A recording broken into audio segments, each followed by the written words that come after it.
Well, it's finally fall and people are out hunting for white-tailed deer, and at least for landowners and managers that are interested in harvesting large antlered deer, a question that always comes up is, should I cull inferior antlered bucks to have larger antlered bucks?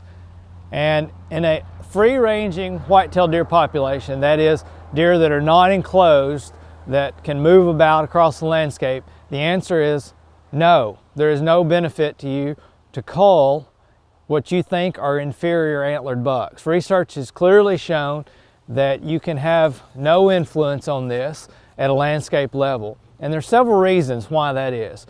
The first is that often we make mistakes in judging what is inferior. Deer often have an injury during that summer, and they'll have an antler deformity, and that will make a hunter think that the deer is inferior when in fact it's just an injury. Also, during drought years or when deer have poor nutrition, antler size can be much less than what that deer's genetic potential is. Often hunters want to cull spike bucks, but spikes are typically deer that were just born late the previous year, and they could have tremendous genetic potential for large antlers. And finally, does are contributing 50% of the genetic material that controls antler development. And you cannot look at a doe and tell what kind of genetic material she's passing on for antler development. So when you put all this together, what it means is you really cannot control genetics in a free-ranging white-tailed deer herd.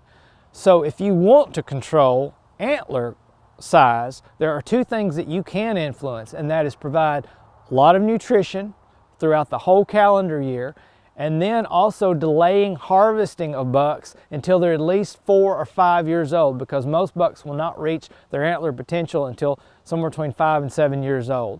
So focus on nutrition and age of the deer, and don't worry about the genetics in a free-ranging whitetail herd.